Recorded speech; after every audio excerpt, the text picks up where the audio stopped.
self-subsisting, by whom all subsist. Slumber does not overtake him, nor sleep. Whatever is in the heavens and whatever is in the earth is his. Whom is he that can intercede with him but by his permission? He knows what is before them and what is behind them, and they cannot comprehend anything out of his knowledge except what he pleases. His knowledge extends over the heavens and the earths, and the preservation of them both tires him not. And he is the Most High, the Great. There is no compulsion in religion. Truly, the right way has become clearly distinct from error. Therefore, whoever disbelieves in the shaitan and believes in Allah, he indeed has laid hold on the firmest handle which shall not break off, and Allah is hearing, knowing. Allah is the guardian of those who believe. He brings them out of the darkness into light, and as to those who disbelieve, their guardians are the shaitan, who take them out of the light into the darkness. They are the inmates of the fire, in it they shall abide.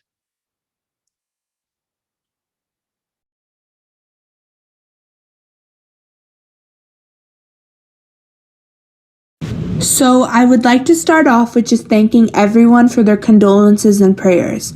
I also would love to thank you guys for coming here today to commemorate the life of my Nana. He was the most selfless, amazing person I have ever come to know. I am so grateful to have gotten such amazing memories with him. I will always remember him and his love for his family.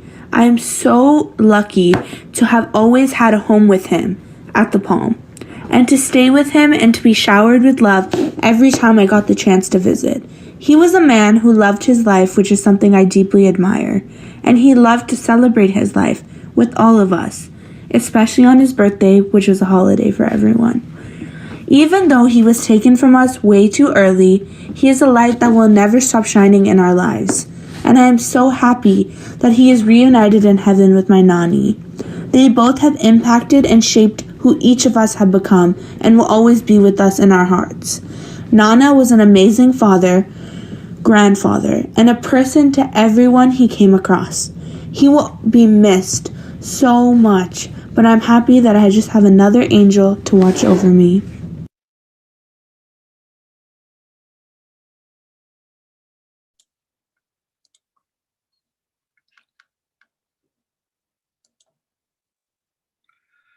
فاتحة. بسم الله الرحمن الرحيم.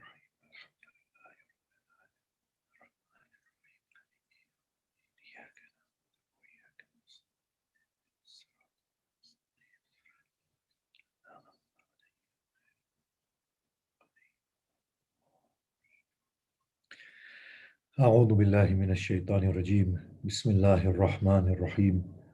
الحمد لله رب العالمين الذي هدانا لهذا وما كنا لنهتدي لولا أن هدانا الله والصلاة والسلام على أشرف الأنبياء والمرسلين شفيع ذنوبنا وطبيب نفوسنا وحبيب قلوبنا أبي القاسم محمد وآله الطيبين الطاهرين المعصومين المظلومين وأصحابه المنتجبين ومن تبعهم بإحسان إلى قيام يوم الدين. بسم الله الرحمن الرحيم. رب اشرح لي صدري ويسر لي أمري واحلل عقدة من لساني يفقه قولي. أما بعد السلام عليكم جميعا ورحمة الله وبركاته.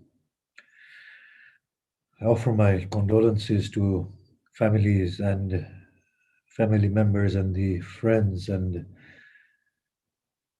may Allah subhanahu wa ta'ala bring peace to their hearts. It is not easy to to lose somebody so dear to our souls, especially someone who was as endearing as Marhum uncle was. I remember every time I would visit Dubai, the way he would host me and force me to go even once, if not multiple times, to go and eat with him. And of course, got the best meals at his house. And similarly, his humble nature, whenever he would come with Marhuma auntie to the UK, he would come and visit and sit and spend time and quality time, talking, laughing, discussing. After all, this is what marks a human person's caliber, that they are able to relate, able to be humble, to welcome others, be hospitable, show their kindness, and at the same time, people around them feel comfortable being themselves. This is the hallmark of a good soul, that we do not feel awkward or out of place, and they blend in any situation. And I remember the level of comfort that all used to have around him in his house in Dubai, which is so telling. You can tell by the way people behave in front of a person as to the caliber of that person. The people viewed him as a father figure and a compassionate soul. And this is the only thing that we are out to achieve in this worldly existence of ours, to reflect that beauty of God through our own being, and it is witnessed by the interactions and the reactions of those that are around us. And Uncle, Allah bless his soul eternally, demonstrated that so naturally in the way that he was. I would like to share just a few thoughts today, that we have to be very real about life, that according to the Quran and the heavy emphasis on scribes, records, accountability, that this life is actually something very, very serious. The reason the Quran acquires a stern tone towards life and meeting with God is only because the Quran wants to awaken us to what awaits us and the real nature of life. It is as if the Quran is dealing with a community to which it came at the level of dealing with childlike minds to awaken them. When we talk to children, we show a stern attitude. That is not because we hate our children or that we are displeased with them. It is the only language that they understand. You see, previously, Allah subhanahu wa ta'ala would warn the Arabs of the chastisements that are awaiting them if they fail to recognize God and fail to become good from within. But when a child grows up, we don't threaten them anymore. We reason with them. And we see this beautifully depicted within the Quran. Why don't you think of the heavens and the earth? Think of your own existence. See how beautiful everything is and awaken to your higher calling. That's the language we adopt. So the Quran has both the tones, one for a very childlike mind, and the other one for an inquiring, mature mind. And then the Quran goes beyond that to an intimate level of addressing the people. It says, O human being, what has deceived you concerning your merciful God? As a parent says to a child, what has deceived you about me? Did you not trust me? Did you lack confidence in me? When have I ever not been by your side? When have I ever abandoned you? Everything I have is for you anyway. What turned you away from me? So the Quran uses multiple languages to address multiple levels of minds. And it's taking into account that a child needs to be addressed in one way, with a bit of warning and a bit of incentive. An inquiring mind, on the other hand, needs to be actively encouraged into thinking, into reflection, into finding the truth. Whereas a very mature soul needs to be reminded that you need to come back to me now. I am here for you. And Allah employs all these languages. But the last level of language, it's beautiful when Allah says, O contented soul, return to your Lord, being pleased with your Lord and your Lord being pleased with you. Or when Allah says, I am your friend, your intimate friend. Call on to me, I shall respond. My task is to purge you from darkness of veils and bring you into the light of godliness. Leave it to me. Trust me at that level. Having said this, Allah does remind us in the Quran that there will be a day of accounting. Now, on that day, there are certain pacts that we have made with God. Allah subhanahu wa ta'ala is telling us that I will forgive all sins and I can forgive whoever I want. Make no mistake, but you human beings amongst yourselves have decided to exist in a way where you will be accountable to each other. And that's why Allah says, at the blowing of the trumpet on the final hour, at once there will be no familial relations. All relations will be cut at once. Because here, as human beings, in accordance with the terms of your lives that you yourselves decided, you will all seek to settle your scores with each other. At that point will be the point of justice. And the Quran says, I warn you about this. It is not something that God will do to you. It is something that you're going to do to each other. لِكُلِّ إِمْرَئٍ يَوْمَئِذٍ شَأْنٌ يُغْنِي. Allah says, on that day, every human will have a score to settle with another human. So now, make sure that in your worldly life, you are mindful of that parents, siblings, children, friends, neighbors, believers, non-believers, people in your town, people further away from you, every one of them will have a score to settle with you. The ones closest to you will say, you did not give us your time. You took us for granted.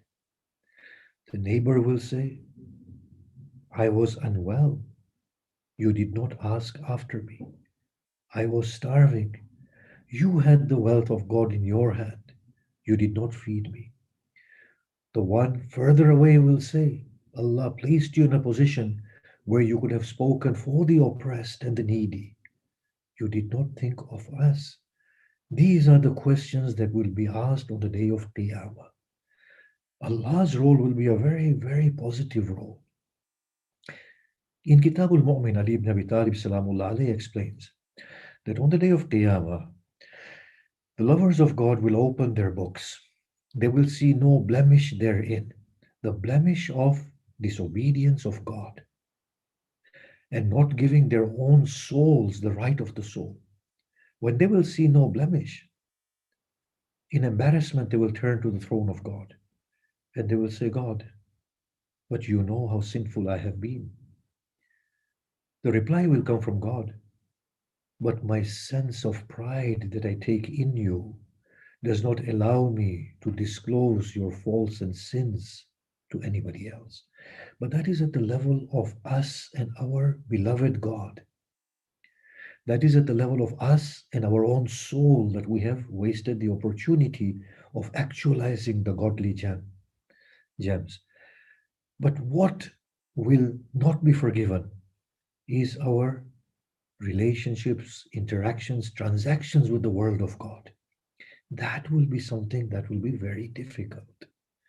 So that's why God says, be like me. And He incentivizes us. In Hadith Qudsi, if you give shelter to others, I will provide a shelter for you on the day of Qiyamah when there will be no shelter. He's incentivizing us to go and do good to the human family who will hold us responsible. If you feed a hungry mouth, I will feed you. If you forgive your fellow human beings, I will forgive you. If you reconnect with your family and your kin, I will bestow upon you. Now, this is a parental God that is talking with us, incentivizing us, knowing that if He does not incentivize us, we don't have that insight to understand these things. So, in a very merciful, benevolent way, God intervenes in our lives in a very positive manner to try and rectify all the wrongs that can possibly be envisaged. Take out the malice from your heart. If you do that, Allah says, I will ensure that other hearts forgive you.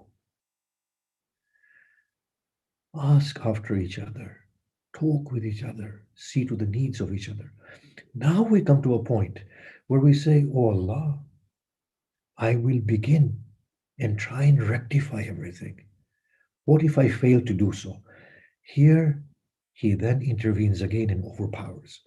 He says, If you can start trying, leave the rest to me. I will then intervene and I will use my influence with my creatures to make it all come right.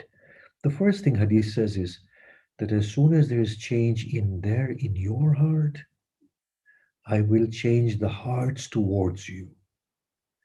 The people who hate you will begin to love you. Whether they display it or not, their hearts will love you because I'll place that love in there. The second thing is, as Imam Zainul Abidin explains, that, oh Allah, I have sought forgiveness from you for the wrongs that I have done to others. I have sought forgiveness from them for the wrongs that I've done to them. O Allah, there are some instances in which I am unable to seek forgiveness of the one that I've offended. And there are certain instances in which I cannot make amends for the wrongs that I have done. O Lord, I need you at this point now to make amends on my behalf. O Lord, please them with your bounties to an extent that they are able to let go and forgive me. This is the very sentiment that Allah inspires with, and Allah subhanahu wa ta'ala says this to us, that you make a move. If you are not forgiven, then I will make them forgive you. How, O God? David, the prophet, was told to go to the grave of a man whose death was caused by the decision of David, to go and seek forgiveness. The prophet said, Oh Allah, what if he does not forgive me? Allah said, then leave it to me. But you have to do this first. So David went and he called out to that man.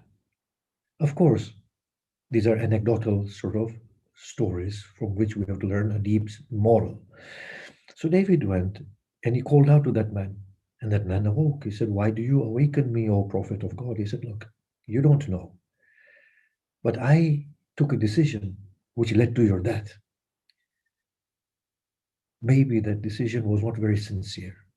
I need you to forgive me. That man said, Does a messenger, a prophet of God, commit such errors?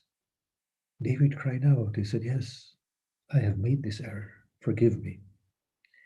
The man fell silent.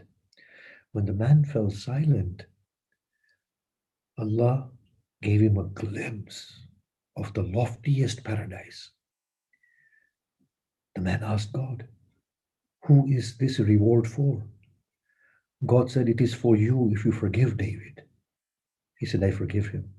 God said, David, he has forgiven you. So Allah subhanahu wa ta'ala is telling us, I will forgive everything you have done. Fine. All the opportunity that you have wasted in trying to display your godly gem, I will compensate for that as well. But there is one thing that you do need to be mindful of: the wrongs that you do to each other. The wrongs can also be in the form of omissions, not caring enough, not loving enough, not forgiving enough, not being there for somebody.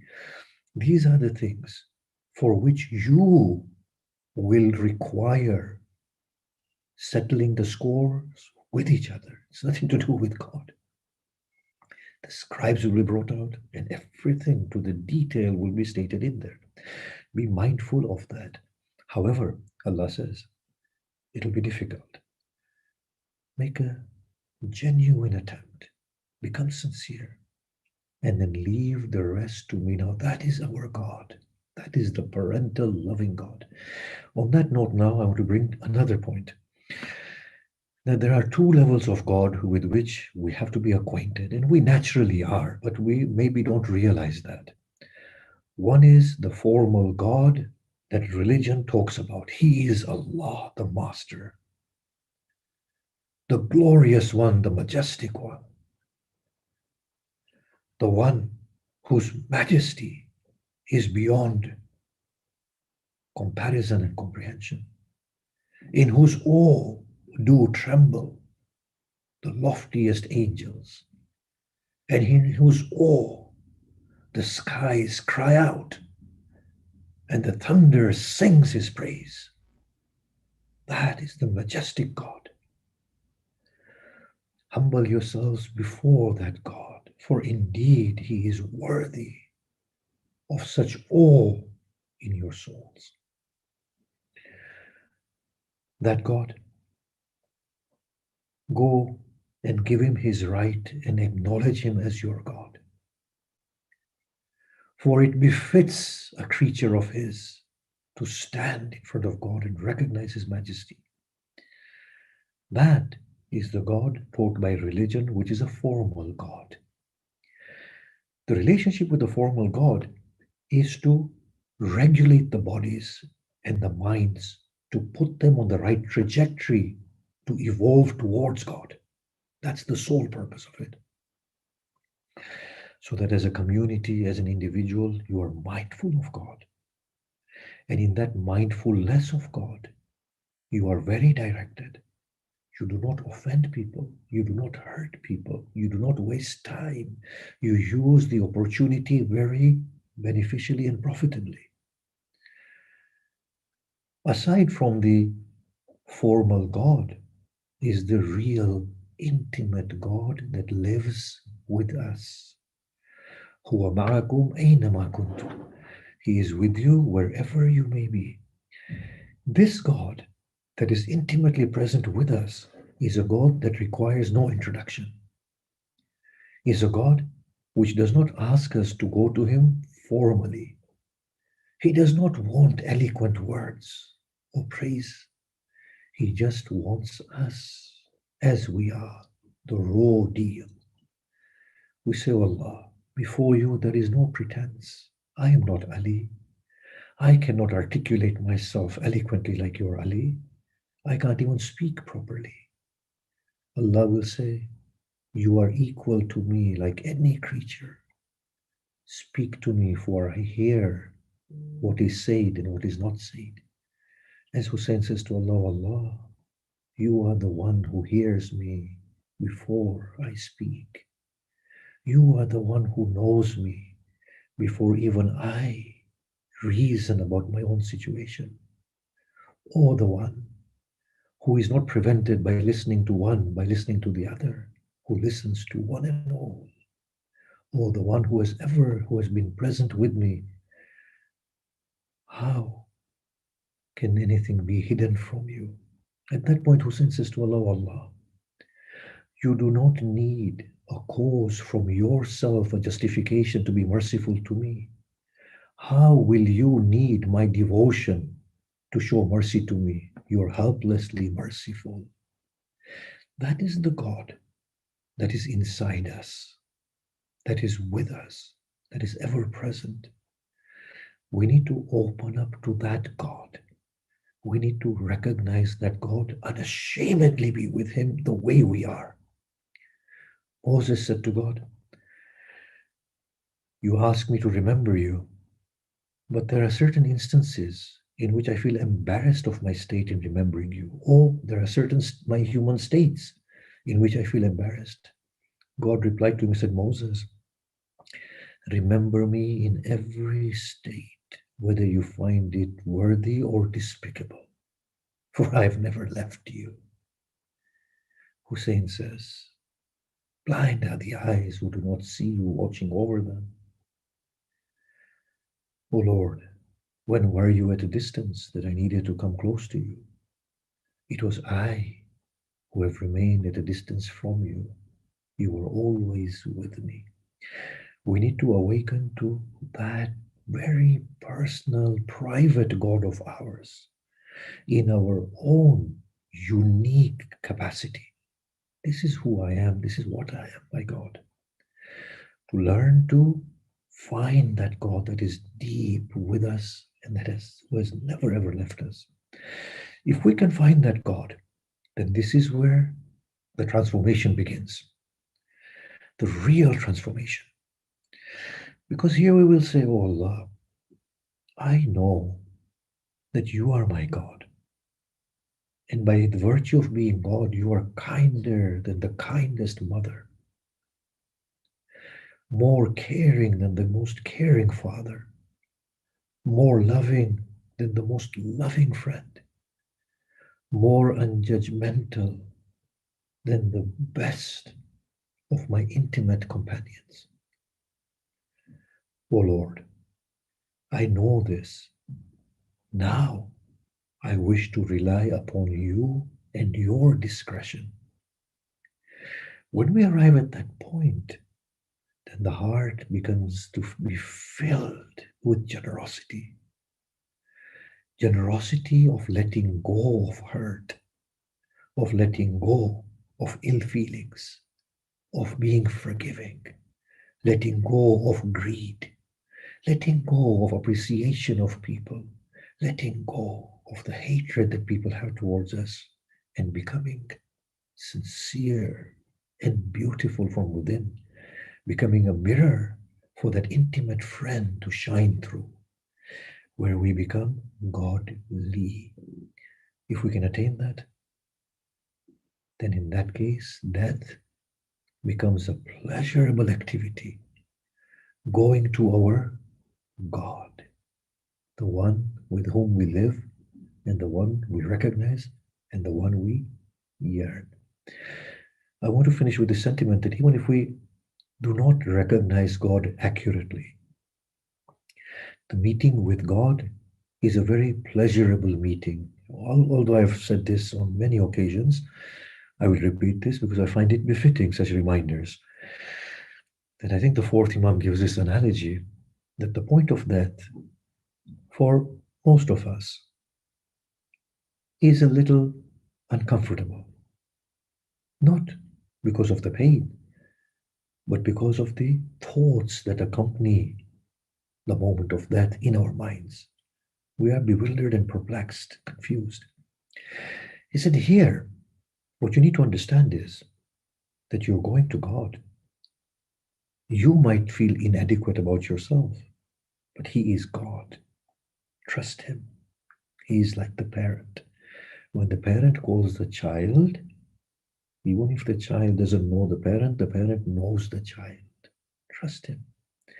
So he gives this analogy. His dying man is like a bird caught within a cage. The cage is mistakenly left open on an occasion. The bird ventures to the mouth of the cage, peeking out cautiously and carefully, not knowing what lies outside the cage. Curiosity impels the bird outwardly. The fear restrains the bird. That is the point of death. Between eagerness of seeing the beauty that is unfolding and the fear of leaving something that is so comfortable and so well known by us. So the bird looks back into the cage and says, my water and my sustenance is being provided here daily and regularly. Out there, I don't know what awaits me. Within this perplexity, the bird finally emerges from the cage, flaps its wings and takes flight, and tastes the taste of freedom and finds itself where its belonging is. It always belonged outside the cage, not in the cage. The keeper yearningly looks at the bird and says, enter therein. I will provide you with much more than what I have provided you with Thus far, the bird smiles. He says, after tasting my freedom, what cause do I have with that cage and the sustenance of a slave? This is what we are told, that once we emerge from the cage of the body and we taste the love of God, the angel says, enter therein again. Do you not see how they lament and how they cry, how they weep for you and how they grieve? The soul says, O angel, after tasting the love of my beloved, what cause do I have with them? That is how death is being described within the hadith, even for people like me who are not acquainted with the beloved God. When the Blessed Prophet breathed his last, when his soul was being extracted from his body, he felt extreme amount of pain. He said to the angel, ease the pain of death. The angel said, dear messenger, this is the least amount of death a dying soul shall encounter. The blessed messenger said, O angel, in that case, give me the sum total of the pain that is going to come upon every one of my followers until the day of Qiyamah, so that nobody else has to taste and endure this pain. That is the Blessed Prophet. When we die, the Prophet said, Allah will unite us with the ones we love. A person who is in love with the Blessed Prophet and his family definitely dies in a blissful state.